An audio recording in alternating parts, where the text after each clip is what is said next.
எல்லோருக்கும் வணக்கம். எல்லோரும் நன்றாக இருப்பீர்கள். இன்றைய தலைப்பு ஆதித்யா குருஜி ஐயாவின் சுபத்துவ பாவத்துவத்தில் பலன் இருக்கிறதா, தேவராஜ் ஐயாவின் தேவசார ஜோதிட முறையில் பலன் இருக்கிறதா என்பதை பற்றி தான் நம்ம பார்க்க போகிறோம்.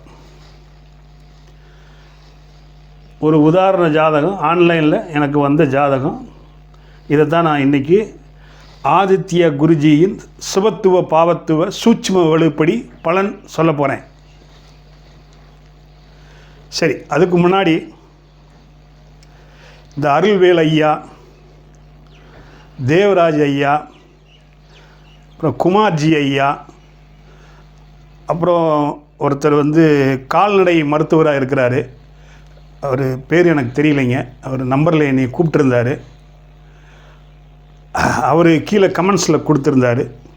ஆனால் கமெண்ட்ஸில் கொடுத்தவர் யாருன்னு எனக்கு தெரியாது. ஒரு நாள் அவரே என்னை கூப்பிட்டாரு ஃபோனில். அந்த நம்பரை நான் பதிஞ்சு கூட வைக்கல. அவர் என்ன சொல்கிறாருன்னா, என்றைக்கு குருஜி ஐயா அந்த ட்வின்ஸ் ஜாதகத்தை போட்டாரோ அன்னையிலேருந்தே அவருக்கு சோழி முடிஞ்சு போச்சு அப்படிங்கிறாரு. அவர் அந்த கால்நடை மருத்துவர், பேர் தெரியாதுங்க எனக்கு. அவர் எனக்கு கீழே கமெண்ட்ஸில் கொடுத்துருந்தார். பாருங்க, வந்தவர் பெரிய மனிதன். அவர்கிட்ட ஜோதிடம் பார்க்குறதுக்கு முதல்ல அவர் ஆஃபீஸில் யாருக்கும் ஜோதிடம் பார்க்குறதே கிடையாது, நிறுத்திட்டார். ஆன்லைனில் மட்டும்தான். அவர் குருஜிக்கு தெரிஞ்ச ஒருத்தர் நட்போடு எப்படி இருந்தாலும் நான் அவரை பார்க்கணும் அப்படின்னு சொல்லி அவர் ஆஃபீஸுக்கு முதல்ல அவர் ஜாதகத்தை பார்த்த உடனே அவர் தெளிவாக சொல்லிட்டார், நீங்கள் இந்த தொழிலில் தான் இருக்கிறீங்க, நல்லா சம்பாதிக்கிறீங்க, பல கோடிகள் உங்களுக்கு வருமானம் வந்துக்கிட்டு இருக்குது. அதுக்கப்புறம் அந்த ட்வின்ஸ் ஜாதகத்தை கொடுக்குறாரு. அந்த ட்வின்ஸில் ஒரு பெண் ஒரு ஆண். அதில் ஒருத்தர் முதல்ல பிறந்தவர் டாக்டராக படிச்சுக்கிட்டு இருக்காங்க. ரெண்டாவது பிறந்தவர் சிவில் இன்ஜினியராக படிச்சுக்கிட்டு இருக்கிறாங்க. ஏன்னா அங்கே செவ்வாய் தான் அதிக சுபத்துவம். உங்கள் பையன் சிவில் இன்ஜினியருக்கு படிச்சுக்கிட்டு இருக்கிறாரு. உங்கள் தொழிலை அப்படியே கண்டினியூ பண்ணுறதுக்காக உங்கள் பொண்ணு மருத்துவம் படிச்சுக்கிட்டு இருக்கிறாங்க, டாக்டருக்கு. அவங்க எம்டி வரைக்கும் படித்து டாக்டர் ஆயிடுவாங்க. உங்கள் பையன் உங்கள் பிஸ்னஸை அப்படியே ஒரு மடங்கு பெருக்குவார் அப்படின்னு சொல்லிட்டாருங்க. வந்தவர் 100 பேர்கிட்ட ஜாதகம் பார்த்தங்க, ஆனால் இது வரைக்கும் நீங்கள் சொன்ன மாதிரி யாரும் சொல்லவே இல்லை, மிக துல்லியமாக சொல்லியிருக்கிறீங்க அப்படின்னு சொல்லிவிட்டு சந்தோஷமாக அவருக்கு ஒரு கும்பிடு போட்டு அவர் கிளம்பியிருக்கார். அப்படி இருக்கும்போது அவர் எப்படி அந்த ஜாதகத்தை போட்டதுலேருந்து அவருடைய நிலைமை வேறு மாதிரி மாறி போகும்னு சொல்கிறீங்க? அப்புறம் இன்னொன்று சொன்னீங்க, அவருக்கு குரு தசையில் நீங்கள் பார்த்துக்கிட்டே இருங்க, அவர் என்ன நிலைமைக்கு வரப்போகிறான்ட்டு. நான் சொல்கிறேன், அவருக்கு குரு பாதகாதிபதி மாரகாதிபதி தான். அந்த குரு வலுத்து இருக்கக்கூடாது. அதாவது 2ஆம் இடத்துல உச்சமாகியோ 7ஆம் இடத்துல ஆட்சி மூல திரிகோணமாகியோ இருந்தால் அந்த குரு தசை அவருக்கு மாரக பாதகத்தை செய்யக்கூடிய இடத்துல இருக்கும். ஒரு விதி உண்டுங்க. அதாவது இந்த மாரக அதிபதி பாதகாதிபதி லக்னத்துக்கு 6, 8, 12 மறைஞ்சி இருந்தால் அது மாரகத்தையோ பாதகத்தையோ தனது தசையில் கொடுக்காது என்பது ஒரு விதி. அவருக்கு லக்கணத்தில் 12 குரு மறைஞ்சிருக்கார், ராகுவோடு சேர்ந்திருக்கார். வீடு கொடுத்த சுக்கிரன் ஸ்தான பலமான உச்சத்தில் இருக்கிறார் மீனமனையில். அந்த சுக்கிரனும் குருவும் பரிவர்த்தனையாயிருக்காங்க. பரிவர்த்தனை பெற்ற கிரகங்கள் தனது தசையில் முழு காரகத்துவத்தை தரும் என்கிற ஒரு விதிப்படி அவர் குரு தசையில் குரு என்ன பொருளாதாரத்தை தரப்போகிறார், குழந்தைகளை நல்லா வச்சுக்கிட போகிறார். முதல்ல பிறந்த குழந்தை பையன், அவர் +1 தான் படிச்சிருக்கிறார். ரெண்டாவது ஒரு பொண்ணு, அவங்க 7ஆம் கிளாஸ் முடிச்சிருக்கிறாங்களா இல்லை 8ஆம் கிளாஸ் முடிச்சிருப்பாங்க. அவங்கள கண்டினியூவாக படிக்க வச்சு வேலையில் உட்கார வச்சு கல்யாணம் முடித்து கொடுத்துருவார். அப்போ அதுக்கு வேண்டிய பொருளாதாரத்தை அந்த குரு தரப்போகிறார். 12ல் இருக்கிறதுனால அடிக்கடி வெளியூரில் தங்கி அவர் ஜெயிக்க போகிறார். இப்போ நிரந்தரமாக இருந்தார், எப்போவாவது சுற்றுலாவுக்கு மட்டும் போவார் வருஷத்தில் ஒரு தடவை. ஆனால் இந்த குருதசை ஆரம்பித்த உடனே 12ல் அவர் இருக்கிறதுனால அடிக்கடி போய் அங்கே 1 மாதம் 2 மாதம் தங்கி அங்கே மாணவர்களுக்கு பாடம் சொல்லி கொடுக்கலாம், இல்லை ஜோதிடம் பார்க்கலாம். ஆனால் இவருடைய ஆன்லைன் கிளாஸ் கிட்டத்தட்ட 3 வருஷம் தாண்டி 4ஆவது வருஷத்தில் போய்கிட்டு இருக்காரு. அதுலேயும் 1 மாதம் கடந்துருச்சு, 2ஆவது மாதம் ஸ்டார்ட் ஆயிடுச்சு. அப்போ இந்த ராகு தசை வரைக்குமே இவருக்கு ஆன்லைன் கிளாஸ் கண்டினியூவாக போய்கிட்டே இருக்கும். குரு தசை வரும்போது இந்த ஆன்லைன் கிளாஸ் நின்று போயிடும். ஆல்ரெடி 140 கிளாஸ் எடுத்துட்டார். சரிங்களா? குரு தசை நீங்கள் சொல்கிறீங்க அவர் கீழ் நிலைக்கு வந்துடுவாருன்ட்டு, நான் சொல்கிறேன் அவர் மேல் நிலைக்கு வருவாருன்ட்டு. அது வரும்போது பார்த்துக்கிடலாம். ஒருவேளை அவர் கீழ்நிலைக்கு வந்துட்டால் நான் ஜோசியம் பார்க்குறத நிறுத்திக்கிறேன். அதே மாதிரி அவர் மேலே போயிட்டாருன்னா நீங்கள் இந்த ஜோசியத்துக்குள்ளேயே வரக்கூடாது, நீங்கள் கால்நடை மருத்துவத்தை மட்டும் பார்த்துக்கிட்டு இருந்தால் போதும்.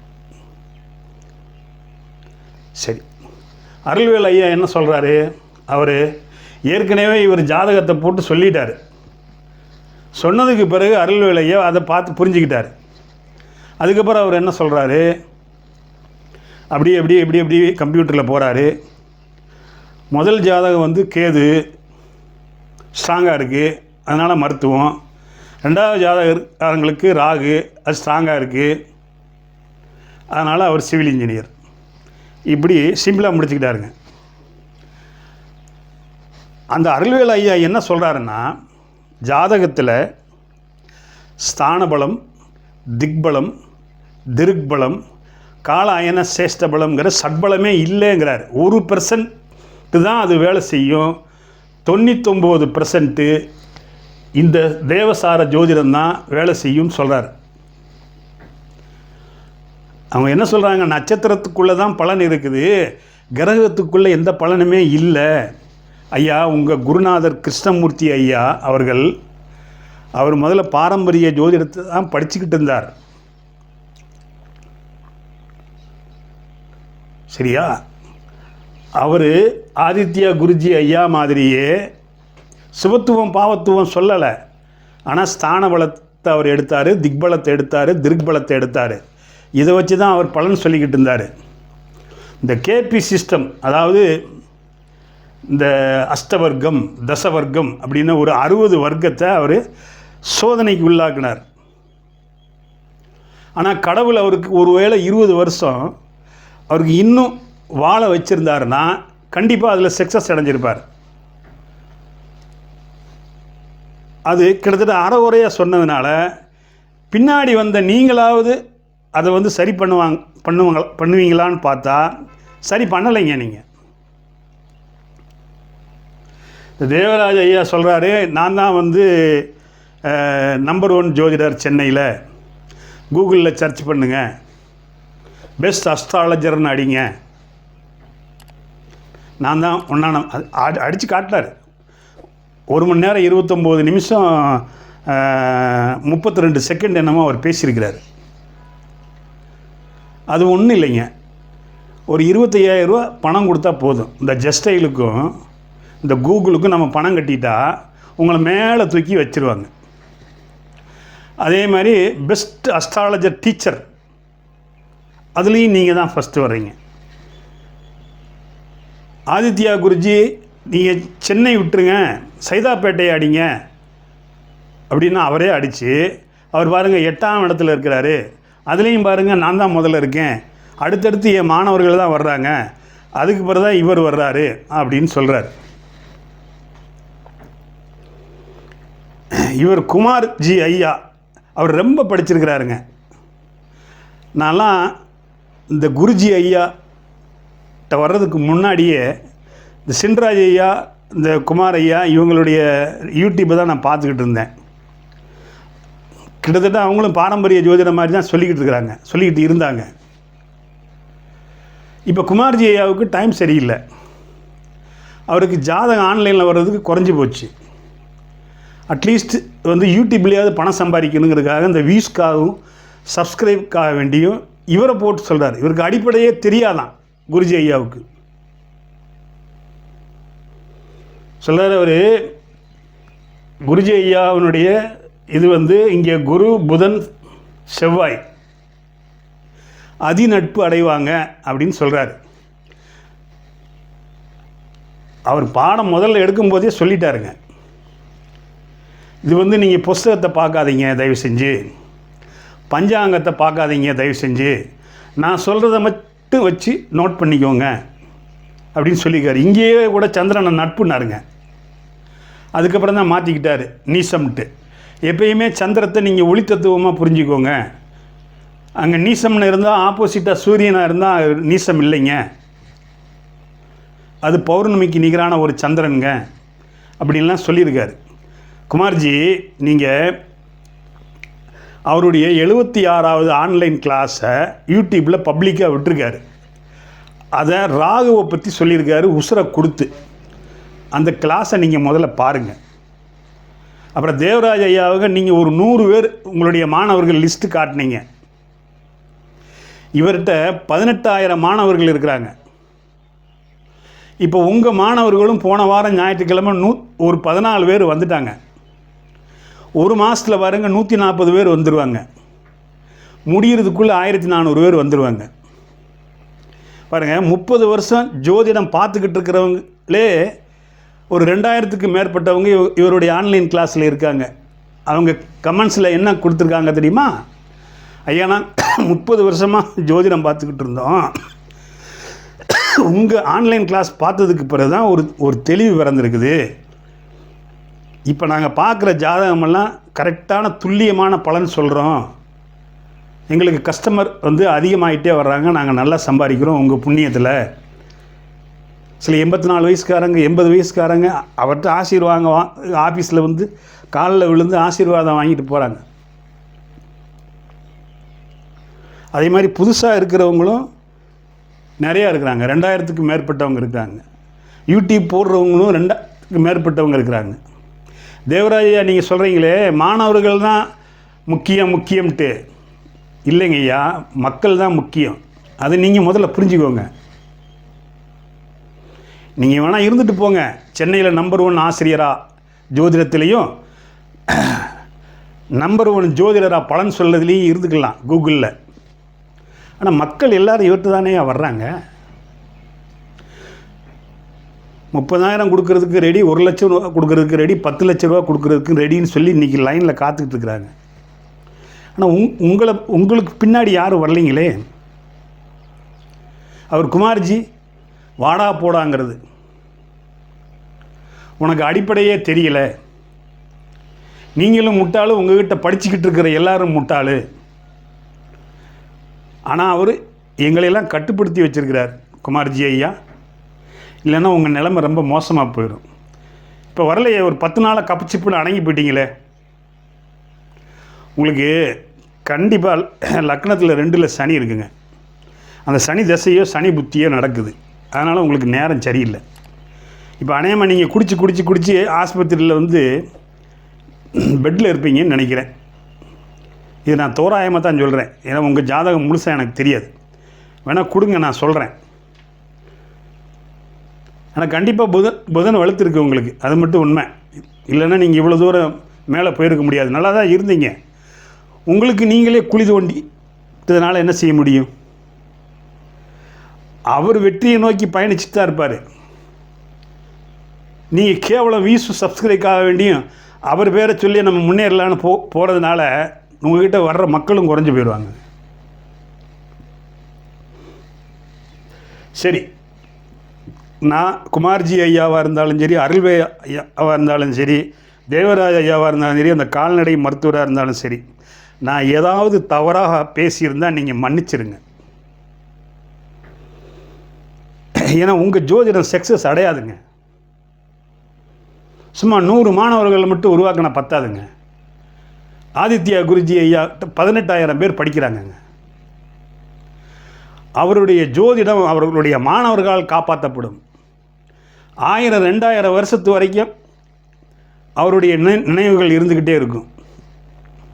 புதன்கிழமை வெள்ளிக்கிழமை போடுற அந்த இலவச ஜோதிடம் பாருங்கள், அதை நீங்கள் பாருங்கள் எவ்வளோ குயிக்காக அவர் பலன் சொல்கிறாருன்ட்டு. ஒரு ஜாதகத்தை 2 நிமிஷத்தில் முடிப்பாருங்க. உங்களால் முடியாது. உங்களால் 2 நிமிஷத்தில் டைப் அடித்தே உள்ளே வர முடியாது. அவர் 2 நிமிஷத்துக்குள்ளே அவங்க எல்லாம் சொல்கிறதுக்கு முன்னாடியே டைப் அடித்து ரெடியாக வச்சுருப்பார் டக்குன்ட்டு. அதுதான் ஆதித்யா குருஜி. நல்லதுங்க. நான் மீண்டும் மன்னிப்பு கேட்டுக்கிறேன் உங்ககிட்ட. சரி, இன்றைக்கி ஆதித்யா குருஜியினுடைய சுபத்துவ பாவத்துவத்தில் இந்த ஜாதகம் என்ன சொல்லுதுன்னு பார்க்கலாம். இவர் இந்த பையன் 26/4/2016 8:19 PM கோவில்பட்டியில் பிறந்திருக்கிறார். இவருக்கு லக்னமாக வந்திருக்கிறது விருச்சிக லக்னம், ராசியாக வந்திருக்கிறது தனுசு ராசி. இந்த விருச்சிக லக்னமே காலபுருஷ தத்துவத்துக்கு 8ஆம் வீடாக வரும். இது ஒரு நிலைத்தன்மை கொண்ட நீர் ராசி, அதாவது கிணற்று நீரை போல். அப்போ கிணத்து நீர் எப்படி இருக்கும்? நல்ல தண்ணி, உப்பு தண்ணி, விவசாயத்துக்கு பாயிற தண்ணி, பாசமடைஞ்ச தண்ணி, பாலடைஞ்ச தண்ணின்னு பல விதமாக இருக்கும். 8ஆம் வீடுங்கிறதுனால அது ஒரு மறைவு ஸ்தானம், மர்ம உறுப்பை குறிக்குது. தேளு பாறை கடையில் தான் மறைஞ்சிருப்பார்.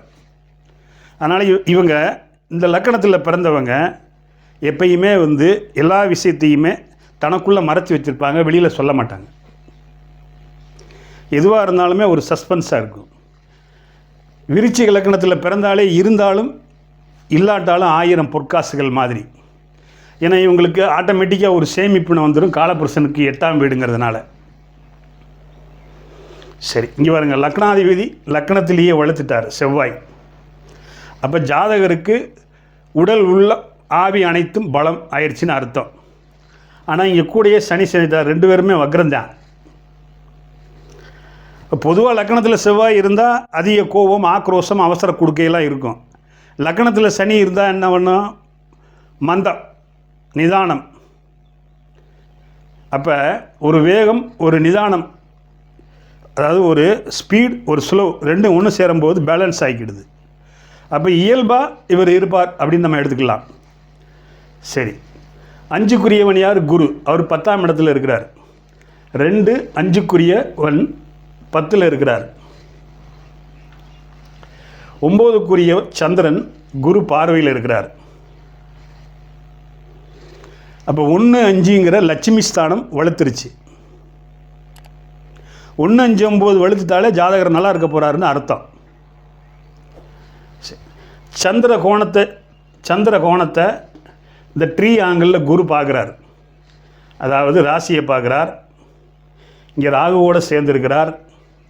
சூரியன் புதன் சுக்கிரனை பார்க்குறார்.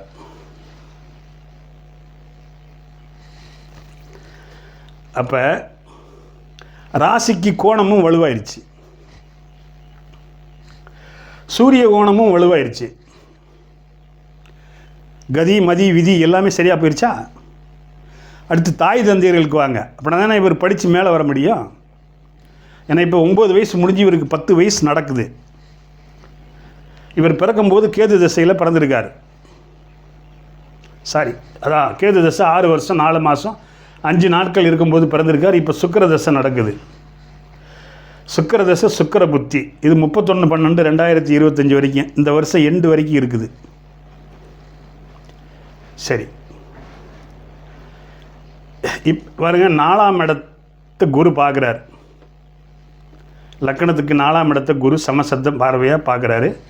எத்தனை டிகிரியில் பார்க்குறாரு? குரு 19 டிகிரியில் இருக்கிறாரு, கேது 6 டிகிரிக்குள்ளே பார்க்குறாரு. இப்போ இங்கே 4ஆம் இடம் வெளுத்துருச்சு.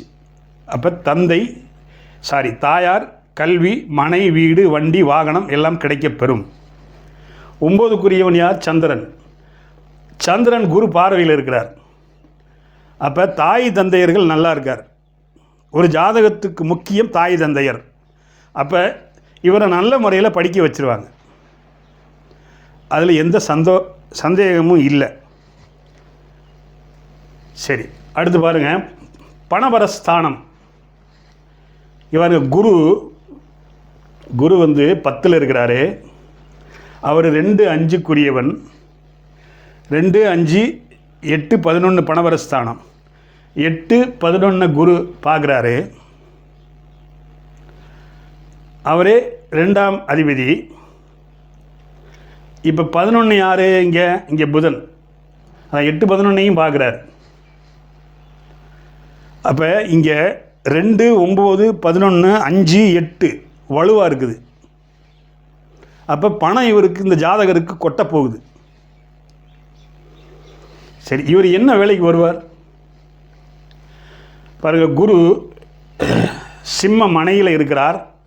சிம்மாதிபதியை பார்க்குறார். களத்திர காரகனையும் பார்க்குறார். இந்த செவ்வாய்க்கு பிடிக்காத புதனையும் பார்க்குறார். இப்போ இங்கே சூரியன் தான் நெருங்கிய டிகிரியில் பாகையில் இருக்கிறார். சூரியன் பாருங்க 12 டிகிரியில் இருக்க, குரு 19 டிகிரியில் இருக்க, 7 டிகிரிக்குள்ளே சூரியனை குரு சுபத்துவப்படுத்துகிறார். சிம்மாதிபதி சுபத்துவமாகிவிட்டது. இது ஆதித்யா குருஜியின் சுபத்துவ பாவத்துவ விதிப்படி சொல்கிறேன். ஏன்னா நான் அவங்களுக்கு ஜாதகம் சொல்லிட்டேன். அவங்களுக்கு இப்போ தெரியாது. பையனுக்கு 10 வயசு தான் நடக்குது. அப்போ இவர் ஒரு அதிகாரம் படைத்த அரசு வேலையில் இருப்பார். IAS IPS ஆஃபீஸராக அதிகமாக இருக்கிறதுக்கு வாய்ப்பு இருக்குது. பொதுவாக குரு 10ல் இருந்தாலே 2, 10ஓட குரு சம்மந்தப்படுதுன்னு சொல்லி இவர் வந்து இப்போ புதன் இங்கே அதிக சுபத்துவம். அடுத்து 2ஆம் நிலை சுபத்துவம் புதன் 29 டிகிரியில் இருக்க 10 டிகிரிக்குள்ளே இங்கே சுபத்துவப்படுத்துகிறார் குரு. அப்போ புதன்னாலே இவர் வந்து 6ஆம் இடம் வேறு. அப்போ இவர் வந்து ஒரு ப்ரொஃபஸராக, மேத்ஸ் ப்ரொஃபஸராக வருவார் அப்படி நீ எடுத்துக்கிடலாம். அது எப்போ? சிம்மாதிபதி வலு இழக்கும்போது. இங்கே சிம்மாதிபதி வலுத்துட்டாலே அவர் அரசில் ஒரு அதிகாரம் பண்ணக்கூடிய இடத்துல இருக்கிறாருன்னு அர்த்தம். அப்போ உறுதியாக இவர் IAS IPS ஆஃபீஸராக ஆவார். அப்படின்னா தான் அதிகாரம் மிக்க ஒரு பதவியில் இருக்க முடியும். அதே மாதிரி பாருங்க, தசாபுத்திகளும் பாருங்கள் இவருக்கு கை கொடுக்குது. அதுதான் முக்கியம். சம்பவங்களை நடத்துகிறதே தசாபுத்திகள் தான். கிட்டத்தட்ட 26 வயசுலேருந்து இவருக்கு சூரிய தசை வருது.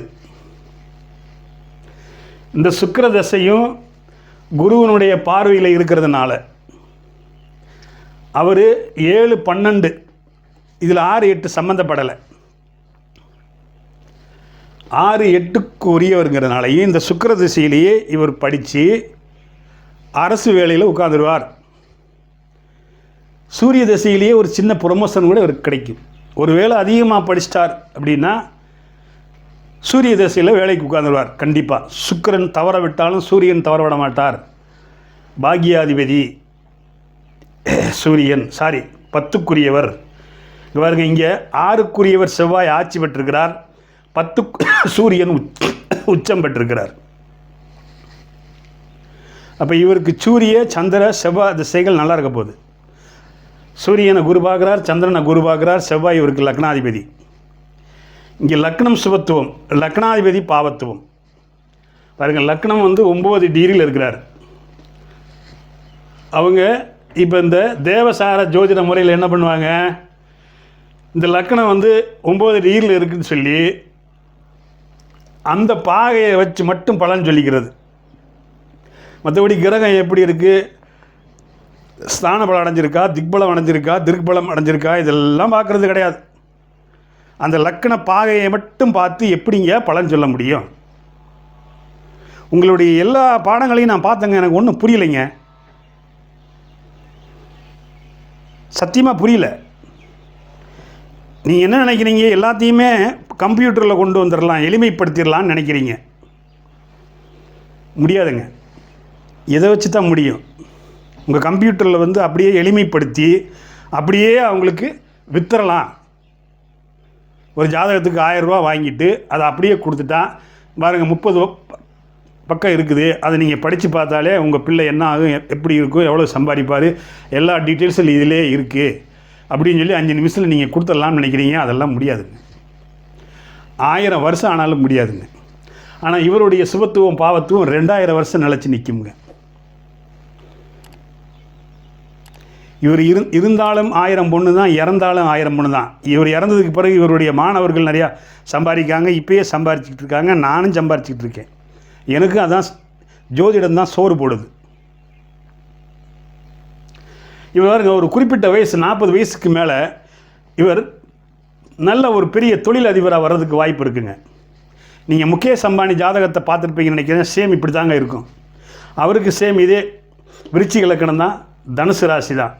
இதே சூரியன் புதன் சுக்கிரன் இதே இடத்துல தான் இருப்பாங்க. குரு இதே இடத்துல தான் இருப்பாங்க. இந்த சனி ராகு கேது மட்டும் அவருக்கு மாறி போச்சுங்க. அவ்வளோதான் டிஃப்ரென்ஸ். இந்த ஜாதகத்துக்கும் முகேஷ் அம்பானி ஐயா ஜாதகத்துக்கும் உள்ள டிஃப்ரென்ஸ் அவ்வளோதான். கிட்டத்தட்ட முதல்ல வேலையில் இருந்துட்டு பின்னாடி இவர் அரசியல்வாதியாக கூட வர்றதுக்கு நிறைய வாய்ப்புகள் இருக்குங்க. அந்த மாதிரி ஜொலிக்குதுங்க ஜாதகம். ஏன்னா இங்கே சூரியன் உச்சம் அடைஞ்சிட்டார். சூரியனுக்கு வீடு கொடுத்த செவ்வாய் இங்கே ஆட்சி பெற்று பலமாக இருக்கிறார். லக்னம் தான் பாபத்துவ ஒழிய லக்னாதிபதி லக்னம் சுபத்துவமாகிவிட்டது. லக்னாதிபதி 14 டிகிரியில் இருக்க, செவ்வாய் 14 டிகிரியில் இருக்கிற, சனி 7 டிகிரிக்குள்ளே இவர் நெருங்கிட்டாருங்க. அப்போ சனி திசையில் தான் இவருக்கு பாதிப்பு இருக்குது. இப்போ சூரிய சந்திர செவ்வாய் தசை முடிஞ்ச பிறகு ராகு தசையும் நல்லா இருக்கும். ஏன்னா வீடு கொடுத்தவன் நீங்கள் சிம்ம ராகு நல்லா இருக்காதுன்னு நினைக்கக்கூடாது. வீடு கொடுத்தவன் உச்சமாயிட்டான், குருவோடு சேர்ந்துருக்கார், நெருங்கிய நிலையில் இருக்கிறார். குரு 19 டிகிரியில் இருக்க, ராகு 6 டிகிரிக்குள்ளே இருக்கிறார். இங்கே ராகுவால் குரு சுபத்துவ வீடு கொடுத்தவன் உச்சமாயிட்டார். அப்போ இவர் 67 வயசு வரைக்கும் டாப்பில் இருப்பாருங்க. குரு திசையும் நல்லா தான் இருக்கும். ஏன்னா இங்கே வக்ரம் ஆகாமல் இருந்தால் பிரச்சனை. இங்கே குரு வக்ரம் ஆயிட்டார். செவ்வாய் சனி 3 கிரகங்கள் வக்ரம். 3 கிரகம் வக்ரமான அவன் கோடீஸ்வரங்க. 2 கிரகம் வக்ரமானா அவன் லட்சாதிபதிங்க. 1 கிரகம் வக்ரமானா அவன் நார்மலாக குடும்பத்துக்கு தேவையானது அனைத்தும் கிடைக்குங்க. வக்ரத்துக்கு அவ்வளவு பவர் இருக்குங்க. சரிங்களா? இதுதான் மொத்தத்தில் இது ஒரு நல்ல அற்புதமான ஜாதகமுங்க. நன்றி நண்பர்களே. ஐயா, நான் மீண்டும் இந்த தேவராஜ் ஐயா, அருள்வேல் ஐயா, அந்த கால்நடை மருத்துவர் குமார்ஜி, நான் ஏதாவது தப்பாக பேசியிருந்தேன் நான் மன்னிச்சிடுங்க. நான் உங்களை கையெடுத்து கும்பிட்றேன். நல்லா இருப்பீங்க, நல்லா இருக்கணும். இந்த வீடியோ பிடிச்சிருந்ததுன்னா நமது நேயர்கள் இதை லைக் பண்ணுங்கள், ஷேர் பண்ணுங்கள், சப்ஸ்கிரைப் பண்ணுங்கள், பெல் பட்டன் அமுக்குங்க. ஆளுங்கிற ஆப்ஷன் அமுக்குனீங்கன்னா நான் போடுற ஒவ்வொரு வீடியோவும் உங்களுக்கு நோட்டிஃபிகேஷனாக சேரும். நமது நேயர்கள் ஆள் போல் தலைதலைத்து, அருகது போல் வேரூன்றி, மூங்கில் போல் கிளைகளைத்து, முதியாமல் வாழ்ந்திருக்க வாழ்கவன வாழ்த்தி அமைகிறேன். வணக்கம்.